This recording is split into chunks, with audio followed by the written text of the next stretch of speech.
Okay बेटा, एक और क्वेश्चन देख लेते हैं. The balance sheet of Sindhu, this is question number 62. The balance sheet of Sindhu, Rahul and Kamlesh, who were sharing profit in the ratio of 3:3:4 as at 31st March 2020 was as follow. अब देखो बेटा, सिंधु की डेथ कब हो रही है? सिंधु की डेथ हो रही है 31 जुलाई 2020. तो अगर बेटा उसकी 31 जुलाई को डेथ हो रही है 2020 को, तो मतलब उसने कब से कब तक काम किया? अप्रैल, मई, जून और जुलाई, यानी कितने महीने काम किया? उसने किया बेटा 4 महीने. और अगर हम करंट ईयर की बात करें तो करंट ईयर हमारा क्या है बेटा? हमारा करंट ईयर है 2020 से 2021. तो अगर प्रीवियस ईयर की बात करें तो प्रीवियस ईयर क्या हो जाएगा? हमारा हो जाएगा 1920. ठीक है बेटा, आपकी जो भी कैलकुलेशन होगी वो 4 महीने की होगी, क्योंकि जब आप 4 महीने तक बिजनेस में रहे हो तो आपको सब कुछ 4 महीने के हिसाब से दिया जाएगा. ठीक है बेटा. अब देखो बेटा, पहला point, goodwill of the firm be valued at 2-year purchase of the average profit for the last 3 year. कि पिछले 3 साल का profit, 3 years profit of the average profit for the last 3 year which were, ये average profit दे रखा है आपको. इसे क्या करना है बेटा? सिर्फ 2 से इंटू करना है तो आपकी गुडविल आ जाएगी. तो हमारा पहला पॉइंट है बेटा गुडविल. ठीक है, गुडविल आपकी कितनी है बेटा? नहीं, 80,000 दे रखा है हमें. कितना दे रखा है बेटा? 80,000 दे रखा है. और इसे आप 2 से इंटू कर दोगे तो कितना आया? लैंग्वेज को ध्यान से देखो बेटा. Goodwill of the firm be valued at 2-year purchase of the average profit for the last 3 year विच वर, यानी आपको एवरेज प्रॉफिट दे रखा है, सिर्फ 2 से इंटू करना है तो आपकी बेटा आ गई गुडविल. अब गुडविल में क्या करोगे बेटा? सबसे पहले आप सिंधु का शेयर कैलकुलेट करोगे. तो 1,60,000 और सिंधु इधर पे रेशियो दे रखा है बेटा 3:3:4 और ये है बेटा सिंधु बीच वाली. तो इसका रेशियो कितना? सिंधु नहीं, ये है सिंधु, ये है सिंधु. तो इसका रेशियो कितना हो जाएगा बेटा? 3/10. तो कितना आ गया बेटा? 3×6=18, 48,000. अब बेटा मैंने आपको क्या बताया कि जब जो पार्टनर अगर डेथ हो रहा है या फिर अगर उसकी रिटायरमेंट हो रही है तो उसको जो गुडविल दी जाती है उसको गेनिंग पार्टनर से डेबिट किया जाता है. तो बेटा हम इधर पे देख लेते हैं क्या हमें कोई नया रेशियो दे रखा है? इधर पे सिंधु डाइड, गुडविल दे रखी है, नो. इधर पे हमें कोई भी न्यू रेशो के बारे में कोई इन्फॉर्मेशन नहीं है. तो बेटा अगर कोई भी इन्फॉर्मेशन नहीं होती यानी जो ओल्ड रेशो होता है वही गेनिंग रेशो हो जाता है. तो बेटा हमारे इधर पे कौन कौन है? सिंधु, राहुल और कमलेश. तो बेटा कौन से 2 पार्टनर बचे? राहुल और कमलेश. तो बेटा इनके न्यू रेशो क्या हो जाएगा? इनका रेशो हो जाएगा 3/4 और गेनिंग रेशो क्या हो जाएगा बेटा? 3/4. तो बेटा ये जो गुडविल 48,000 निकली है इसकी एंट्री क्या हो जाएगी बेटा? राहुल और कमलेश को कर देंगे डेबिट. क्यों? क्योंकि ये हैं गेनिंग पार्टनर. क्योंकि बेटा जो क्या नाम है इसका? सिंधु जा रही है, इसका शेयर कौन कौन ले लेगा? राहुल और कमलेश ले लेंगे. तो बेटा ये हो गए गेनिंग पार्टनर. तो हम क्या कर देंगे बेटा? Rahul capital account, Kamlesh capital account to Sindhu. तो सिंधु का शेयर कितना है बेटा? 48,000. और इस 48,000 को ये और 2 किस में देंगे? अपने गेनिंग शेयर में. तो पहले हम राहुल का कैलकुलेट कर लेते हैं. 48,000 इंटू 3/7 और कमलेश का क्या हो जाएगा बेटा? 48,000 इंटू 4/7.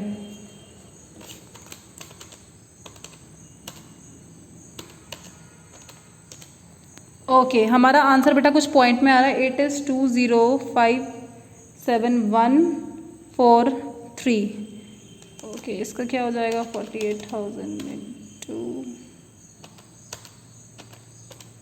ये आ रहा है बेटा 27428.57. तो बेटा ये आ रहा है. तो इधर पे हम एक अमाउंट लिख देते हैं 205,701.43 और ये आ जाएगा 27,428.57. तो ये हो गया बेटा आपका गुडविल का ट्रीटमेंट. आगे देखो क्या बोला है बेटा. Sindhu share of profit till the date of his death was to be calculated on basis of sales. देखो बेटा हमने प्रॉफिट निकालने के दो मेथड पढ़े थे, एक आपका सेल्स बेसिस था और दूसरा कौन सा बेसिस था, मैं बार बार भूल जाती हूँ। एक सेल्स बेसिस था और दूसरा कौन सा था बेटा, याद करो, अभी मुझे याद नहीं आ रहा। एक सेल्स बेसिस था। तो बेटा इधर पे सेल्स बेसिस पे आपको जो है निकालना है, ठीक है। तो सेल्स बेसिस पे अभी हमने पिछले वाले क्वेश्चन में किया था। सेल्स बेसिस में आप कैसे निकालते हो शेयर, सबसे पहले आपका निकाला जाता है बेटा प्रॉफिट रेशो निकालते हैं। प्रॉफिट रेशो कैसे निकालते हैं, प्रॉफिट अपॉन सेल्स इनटू 100, और ये कब की ली जाती है बेटा, लास्ट ईयर की। तो अब देखो बेटा प्रॉफिट और सेल्स हमें लास्ट ईयर का दे रखा होगा, इधर पे दिया है sales for the year 31 March 2020। अब देखो बेटा मैंने आपका करंट ईयर लिखा था, करंट ईयर आपका करंट ईयर क्या है, 2021 में खत्म होगा, लेकिन 1920 आपका प्रीवियस ईयर है। और देखो बेटा आपको इधर पे सेल्स दे रखी है 20 की, यानी ये प्रीवियस ईयर की क्या है बेटा 8 लाख। और आपका बेटा Sindhu share of profit sales for the year 31 March 2020 amounted to 8 lakh and that from 1 April to 31 July. ठीक है, देखो बेटा उसकी डेथ कब हो रही है, 31 जुलाई को। तो बेटा ये आपकी उसकी टाइम पीरियड की दे दी, 1 अप्रैल से 31 जुलाई, यानी जब तक उसने काम किया तब तक उसकी सेल्स दे दी है। और प्रॉफिट लास्ट ईयर का कितना दिया है बेटा 2 लाख। तो बेटा 2 लाख अपॉन 8 लाख, तो आपका कितना हो जाएगा बेटा 2 लाख अपॉन 8 लाख इंटू 100।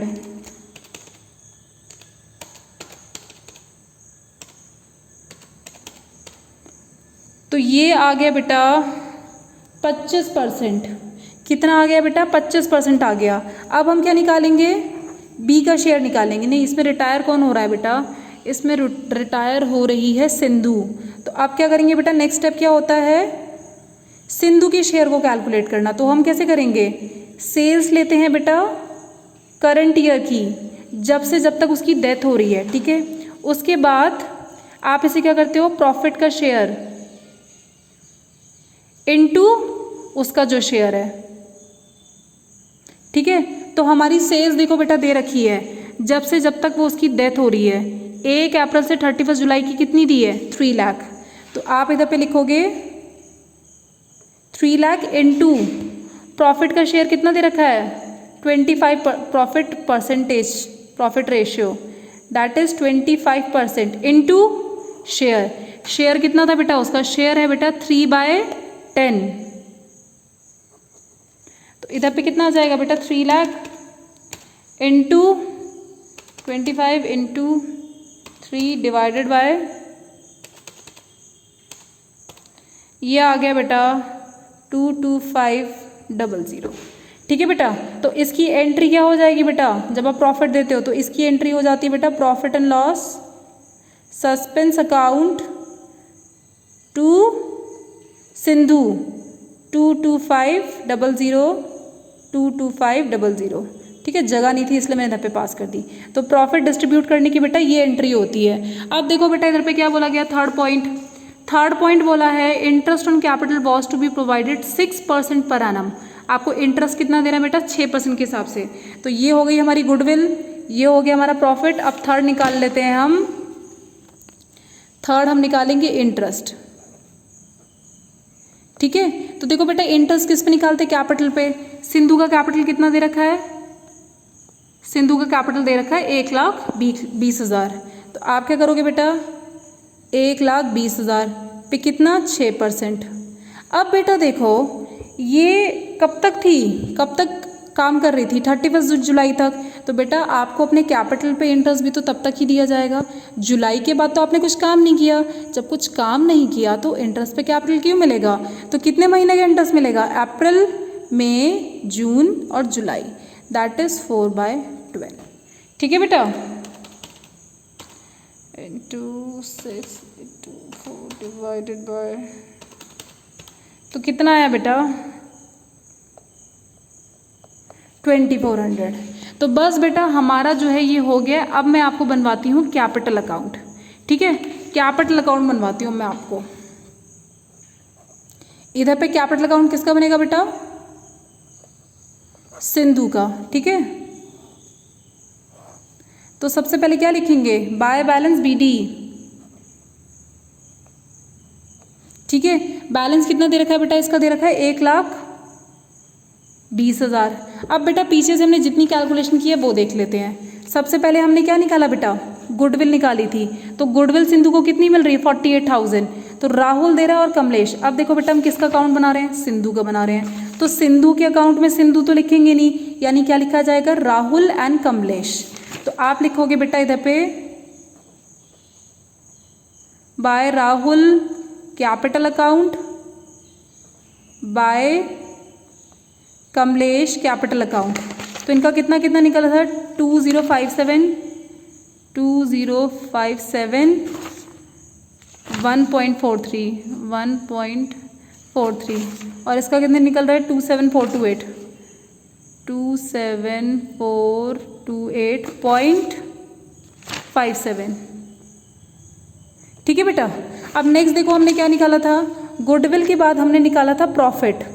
तो बेटा उसको प्रॉफिट दिया जा रहा है, सिंधु की कैपिटल में सिंधु तो लिखेंगे नहीं, यानी क्या आ जाएगा, profit and loss suspense account 22500। तो आप इधर पे लिखोगे by profit and loss suspense account that is 22500। आगे देखो बेटा इंटरेस्ट हमने दिया है तो इंटरेस्ट भी लिख देंगे बाय इंटरेस्ट ऑन कैपिटल। कितना आया बेटा, 2400। ठीक है, ये तो हो गया बेटा जो हमें एडजस्टमेंट दी हुई थी। अब मैंने आपको हमेशा बोला है बेटा कभी भी बैलेंस शीट दी है तो बैलेंस शीट एक बार जरूर देखो कि बैलेंस शीट में तो कुछ नहीं है जो बांटने लायक हो। तो बैलेंस शीट में पहले लाइबिलिटी साइड देखते हैं। मैंने आपको क्या बताया बेटा, बैलेंस शीट में जो लाइबिलिटी साइड जो चार चीज़ें होती हैं वो कौन सी साइड जाती हैं, बैलेंस शीट वाली इस तरफ जाती हैं और ये वाली इस तरफ जाती हैं। तो यहाँ पे देखो बेटा जनरल रिजर्व दिया है, तो क्योंकि जनरल रिजर्व दिया है जैसे आप रिटायरमेंट में ट्रीटमेंट करते थे उसी तरह डेथ में करोगे। तो आप क्या करोगे बेटा, 10,000 का शेयर निकालोगे। तो आप क्या करोगे 10,000 और सिंधु का शेयर कितना है बेटा 3, तो 3/10 कितना हो जाएगा बेटा, 3/10 दैट इज 3,000। सिंधु का शेयर कितना हो जाएगा बेटा, टोटल हमारा जनरल रिजर्व कितना है, टोटल है बेटा 10,000 और सिंधु का शेयर कितना है 3/10 यानी कितना आ जाएगा बेटा 3,000। ठीक है, तो आप क्या लिखोगे बेटा बाय GR। ठीक है, अब देखो बेटा लाइबिलिटी साइड देखते कुछ और तो नहीं बचा, नो लाइबिलिटी सारा कुछ नहीं है। अब बेटा एसेट साइड आ जाओ। देखो बेटा एसेट साइड क्या दे रखा है, एसेट साइड कैश दिया है, स्टॉक दिया है, इन्वेस्टमेंट दिया है, लैंड एंड बिल्डिंग दिया है और देखो बेटा सिंधु लोन दिया है। एसेट साइड सिंधु लोन दिया है, मतलब फर्म ने सिंधु को कोई लोन दे रखा था। क्योंकि अगर सिंधु का लोन एसेट साइड दिया तो आप क्या करोगे बेटा इसे इस साइड पे लिखोगे। ठीक है बेटा, इसे आप क्या करोगे इस साइड लिखोगे क्योंकि बेटा ये एसेट साइड लोन दिया था, मतलब फर्म ने सिंधु को लोन दे रखा था। तो बेटा आप इसको इधर पे लिख दोगे that is to loan account. कितना है बेटा इसका लोन, इसका लोन है बेटा 20,000। तो बस बेटा हमारा जो है इसमें इतना ही हो गया। अब बस हम इसे टोटल कर लेते हैं और देखते हैं इसको कितना जाएगा। 1,20,000 plus 20571.43 plus 27428.57 plus 22500 plus 2400 plus 3,000 plus, तो ये आ गया बेटा 195900 195900। इसमें से माइनस कर दो 20,000 माइनस 20,000 तो हमारा आंसर आ गया 175900। ओके, तो बेटा देखो हमारा इसका आंसर आ गया 175900। तो मैंने आपको क्या बताया था बेटा, जिसकी जो डेथ होती है उसको जो अमाउंट पे करना होता है आप उसे किस में ट्रांसफर कर दोगे, टू सिंधु एग्जीक्यूटर्स अकाउंट। बस आपका हो गया क्वेश्चन। तो बेटा डेथ में बस इतना ही था। अब आप इसके 2-3 क्वेश्चन करो और ये चैप्टर अब मेरी तरफ से ओवर हो चुका है। ओके बेटा।